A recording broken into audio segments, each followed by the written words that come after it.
안녕하세요. 자비로운 조한씨입니다. 여러분들은 일에 대해서 어떻게 생각하세요? 여러분들 인생의 일은 어떤 의미인가요? 제가 주변 사람들한테 물어봤어요. 일은 여러분들 인생에 어떤 의미세요? 이렇게 물어봤더니 많은 분들이 해주셨던 대답이 일은 생계지. 그죠? 우리도 사실 다르지 않습니다. 저 역시 마찬가지고요. 근데 그거 말고도 일은 나의 자기 개발의 수단이다. 이렇게 말씀해 주신 분들도 계셨고, 놀랍게도 일은 진짜 재밌어서 하는 거다. 나는 진짜 재밌어서 일하지 재미없으면 이걸 안 한다. 이렇게 말씀해 주신 분들도 계셨거든요. 놀랍죠? 그런데 여러분들도 생각해 보시면 이 세 가지 요소, 어떤 돈, 그리고 의미, 그리고 재미, 이런 것들이 일 안에 다 사실은 있는 것 같아요. 그죠? 어느 누구도 그냥 생계만을 위해서 혹은 자기 개발만을 위해서, 재미만을 위해서 이렇게 하는 것 같지는 않아요. 대부분은 이 세 가지가 어느 정도의 비율을 가지고 일이라는 어떤 것 안에서 버무려져 있는데요. 올라풀들 역시 그렇습니다. 그런데 올라풀들은 이 세 가지 것에 대해서 조금 다른 정의를 한다고 모든 것이 되는 법이라는 책의 저자는 말을 하거든요. 어떻게 정의하는지, 그리고 그 정의가 올라풀인 여러분들에게도 유효한지 한번 보시겠어요?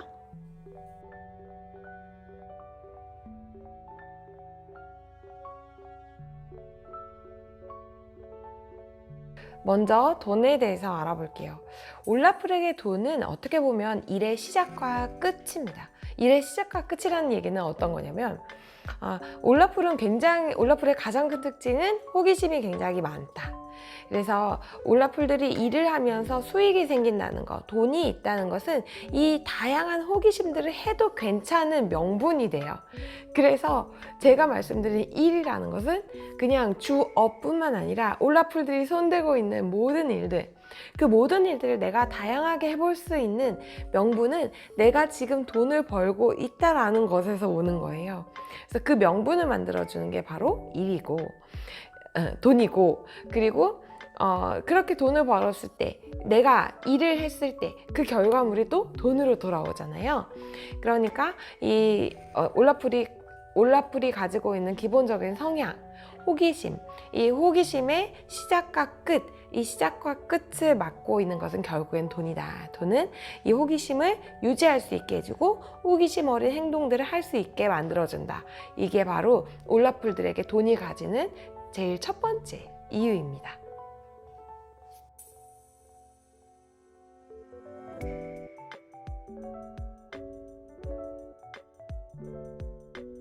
두 번째는 책에서는 의미라고 얘기했는데요. 저는 가치라고 좀 얘기를 하고 싶어요. 가치라는 것은 어떤 거냐면, 올라풀은 어떤 일을 시작하거나 어떤 호기심이 들었을 때 그것이 나한테 어떤 영향을 미치는지, 나한테 어떤 가치를 내가 부여할 수 있는지, 이런 것들에 대한 거를 늘 고민을 해요. 그 얘기는 무슨 얘기냐면, 올라풀은 늘 왜? 이렇게 묻는다는 뜻이거든요. 왜냐하면 올라풀은 기본적으로 조직에서 굉장히 좀 인정받기를 원하고 그 안에서 가치 있는 일을 할 수 있기를 원하고요. 그런 기본적인 욕구가 있고, 두 번째는 올라풀은 올라풀 중에 많은 수가 맥락적 인간이에요. 그래서 이 맥락적 인간이라는 건 기승전결, 원인과 결과가 딱딱 맞아 들어가야만 나의 에너지와 시간을 기꺼이 투입할 수 있는 사람들이거든요. 그러다 보니까 이 맥락을 연결하기 위해서 지금 현재 내가 받아들여야 되는 결과, 혹은 내가 하려고 하는 일에 대한 어떤 원인을 나 스스로 정확하게 인지를 해야, 그래야 거기에 내 시간과 에너지를 투입할 수 있는 거죠. 그래서 계속 이유를 물어요. 근데 이 이유를 묻는 올라풀들의 왜의 특징은 한 가지가 아니에요. 예를 들면 어떤 사람이 어떤 프로젝트에 투입이 됐다고 해요. 그러면은 이 올라풀은 어떤 생각을 하냐면, 이 사업이 지금 우리 회사에 지금 필요한가? 이런 생각을 하시고요.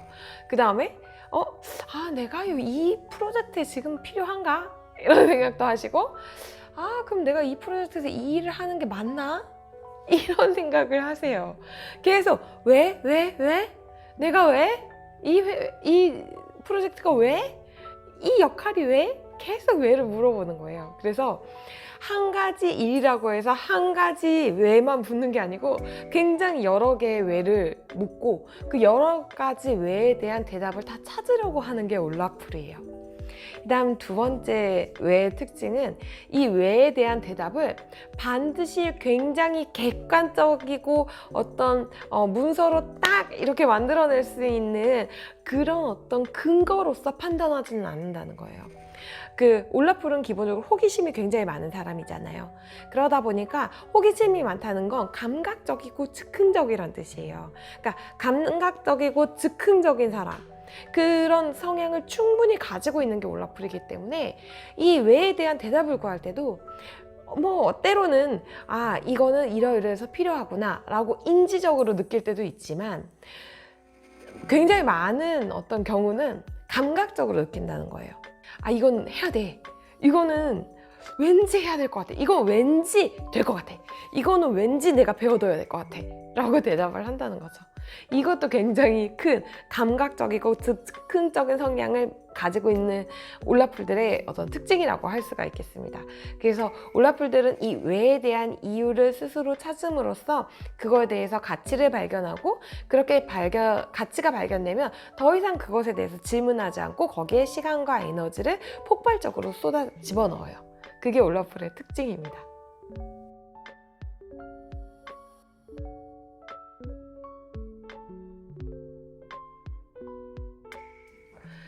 세 번째는 책에서는 다양성이라고 얘기했고요. 그리고 저 같은 경우에는 이걸 재미라고 해석을 했는데요. 이 다양성이라는 것은 올라풀의 호기심을 말합니다. 굉장히 여러 가지 일에 호기심을 갖게 되는 어떤 기본적인 올라풀의 성향, 그 성향이 일을 결정하는 데도 굉장히 영향을 미친다는 거죠. 그래서 올라풀의 어떤 그 호기심, 성향, 책에서 말하는 다양성은 크게 두 가지 구조로 나뉘는데요. 하나는 병렬적, 하나는 직렬적입니다. 딱 이름에서도 벌써 아실 수 있겠죠.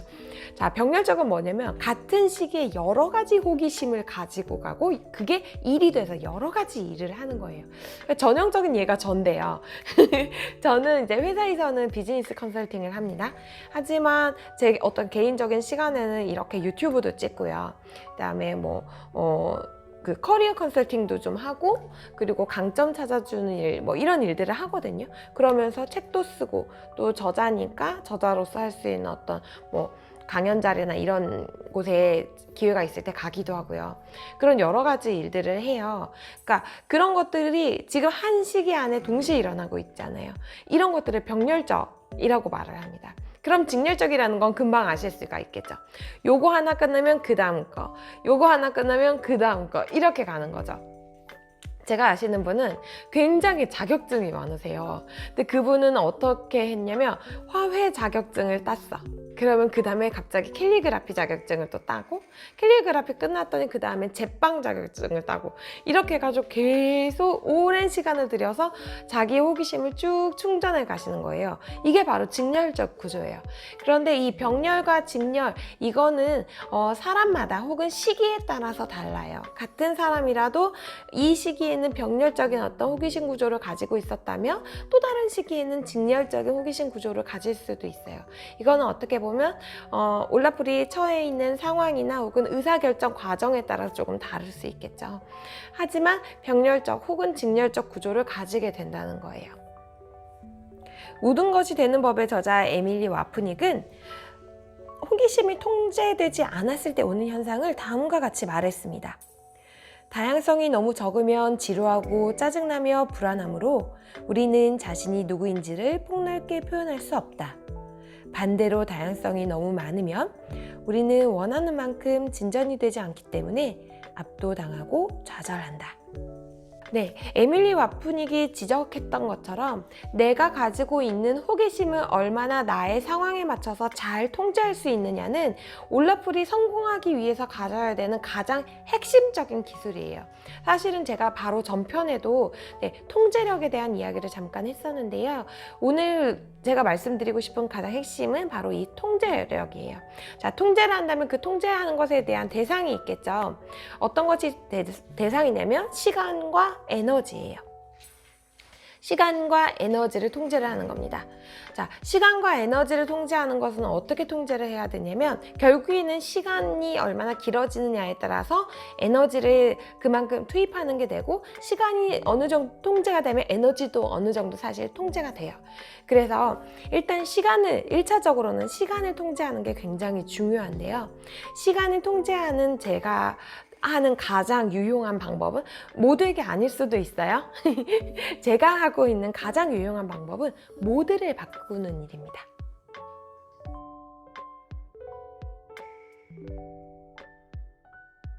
시간을 통제하는 일은 굉장히 중요한 일이에요. 그래서 저 같은 경우에는 이제 모드를 전환하는 것으로 모드를 정하고 그리고 그 모드를 전환하는 것으로 시간을 통제하는 방법을 관리하는 방법을 쓰고 있는데요.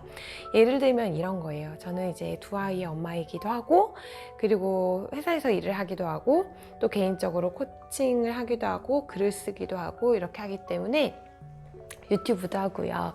그래서 이것들을 다 하려면 시간을 굉장히 잘 관리를 해야 되는 거예요. 그래서 저 같은 경우에는 하루를 이제 모드 단위로 나눠요. 모드라 함은 이제 엄마 모드, 직장인 모드, 그리고 제가 뭐 유튜브 모드 이런 식으로 역할에 따라서 모드를 이렇게 정리를 해요. 그래서 저는 아침에 조금 일찍 일어나는 편인데 일어나서 먼저 명상하고 글 쓰고 책 읽는 시간을 갖는 저만의 모드, 저라는 사람의 모드가 되었다가 그랬다가 이제 아이들이 일어나면 엄마 모드, 이 엄마 모드에 들어갔을 때는 다른 모드들을 생각하지 않아요. 엄마 모드가 끝나면 출근을 하면서 직장인 모드, 직장에서 일할 때는 또 다른 모드들에 되도록이면 방해를 받지 않으려고 애를 쓰고요. 직장인 모드가 끝나면 다시 집으로 돌아와서 엄마 모드, 아이들 재우고 나면 다시 저만의 모드. 그래서 저만의 모드에 들어갔을 때는 제 호기심이 발현하는 어떤 일들, 유튜브를 찍는다든지 블로그에 글을 쓴다든지 SNS를 한다든지 책을 쓴다든지 이런 일들을 주로 합니다. 그래서 이 모드를 활용하는 것들로 시간을 관리를 하실 수가 있어요. 그래서 저는 이 방법이 제일 유용했거든요. 여러분들도 만약에 여러분들이 알고 계시는 좋은 시간 관리 방법이 있으시면 댓글에 좀 달아주시면 많은 분들이 같이 그 방법을 이렇게 유용하게 쓸 수 있을 것 같아요. 그리고 저도 좀 배울 수 있을 것 같고 가르쳐 주세요. 네, 앞서 얘기했던 우리가 일의 어떤 세 가지 요소, 돈, 그리고 의미, 그리고 다양성. 책에서 얘기하는 건 이렇게 얘기했었고 저는 의미를 가치로, 그다음에 다양성을 흥미, 뭐 이런 단어로 제가 좀 바꿔봤는데요. 요 세 가지 단어가 이제 올라프렉이 어떤 의미를 가지느냐를 우리가 좀 알아봤어요. 그래서 돈은 흥미를 유지하기 위해서 갖는 명분, 그리고 흥미를 통해서 얻게 된 결과물, 이런 의미를 가지고 있고, 또 가치라는 것은 내가 이 일을 해야 되는 이유, 그것에 대한 것들을 올라프는 늘 왜 이렇게 물어본다고 말씀을 드렸고, 뒤에 이제 흥미, 그 흥미는 어떤 적절한 어떤 통제를 통해서 삶의 재미를 이 흥미 부분, 다양성, 이 다양성을 통해서 삶의 재미를 올라풀들은 느끼게 됩니다. 그래서 일을 많이 하면 할수록 어떻게 보면 올라풀들은 굉장히 즐거움을 느끼게 되는 거죠. 자, 저자는 어떤 이것들을 적절하게 잘 통제해서 그래서 갖게 되는 상태, 그 상태를 완벽한 날이라는 표현을 썼어요. 당신의 완벽한 날이란 완벽한 날 연습은 하나의 고전이다. 이 연습은 당신이 나아가야 할 방향에 대한 단서를 알려준다. 또한 단조로운 일상에 갇혀 있거나 새로운 영감이 필요할 때 당신에게 동기를 부여해줄 강력한 도구가 될 것이다. 작가는 완벽한 날이라는 표현을 썼는데요. 이 책에서 쓰고 있는 어떤 표현들 중에서 가장 멋있는 단어이지 않을까, 저는 그런 생각을 좀 해봤습니다. 자, 여기에서 말하는 완벽한 날이란 여러분들이 생각하시는 경제적 안정, 여러분들이 생각하시는 어떤 호기심, 이런 것들을 충분히 충족하는, 여러분들이 생각하는 가장 정말 완벽한 날, 그 날을 의미를 해요. 그래서 이 의미에 대해서 작가는 뭐라고 얘기하냐면 구체적으로 상상하라, 구체적으로 원하라, 어떤 것인지 그런 것들에 대한 것을 구체적으로 설정하라 이렇게 얘기를 하는데요. 그렇게 설정하는 이유가 있습니다. 왜냐하면 지금 우리가 하고 있는 어떤 호기심들 이런 것들이 우리가 생각하는 완벽한 날로 가기 위한 디딤돌이 될 수 있거든요. 일도 마찬가지예요. 우리가 원하는 어떤 그런 상태, 그 상태로 가기 위해서 디딤돌을 계속 놓고 우리는 그 디딤돌을 계속 밟아가면서 그러면서 우리가 원하는 그곳까지 가게 되는 거죠. 그렇기 때문에 내가 원하는 그 상태를 명확하게 정의 내리시는 게 굉장히 중요해요. 그래서 내가 원하는 수익은 월에 얼마야. 그리고 그 수익은 내가 어떤 식으로 쓸 거야. 그 다음에 나는 어떤 집에 살 거고 어떤 상황에 있을 거고 어떤 사람들과 어울릴 거고 무엇을 위해서 시간과 에너지를 쓸 거야. 이런 것들에 대한 걸 구체적으로 정리해 보시면 좋아요. 구체적으로 정리해 보시고 그 원하는 어떤 결과물에서 탑다운 형태로 내려오셔도 돼요. 예를 들어서 나는 월 1,000만 원 벌 거야. 어떻게 벌지? 그러면은 여기서는 얼마 벌고 여기서는 얼마 벌고 여기서는 얼마 벌고 그 이 얼마를 어떻게 마련하지? 그러면 얘는 이렇게 해서 쟤는 저렇게 해서 이렇게 탑다운으로 내려오셔도 되고요.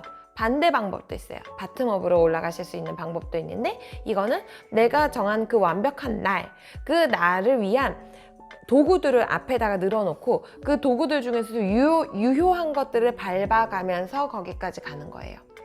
두 가지 다 굉장히 유효한 방법이고요. 경우에 따라서 어떤 것을 쓰실지가 결정이 돼요. 내가 지금 현재 가지고 있는 상황이나 혹은 내가 처해 있는 어떤 여건 이런 것들을 통해서 바텀업으로 올라가는 게 더 유효할지 혹은 탑다운으로 내려오는 게 더 유효할지가 결정이 되고 그 어떤 방법에 의해서 우리는 꾸준히 정해져 있는 내가 정해놓은 바로 그 완벽한 날까지 가시기만 하면 됩니다. 네, 여러분들의 완벽한 날, 여러분들이 원하는 수익을 얻고 여러분들이 원하는 일을 하고 있는 여러분들 마음대로 시간을 다 누릴 수 있으신 그 날이 있어요. 이미 있어요. 이미 있고 우리는 거기까지 가기만 하면 됩니다. 믿으셔도 좋아요.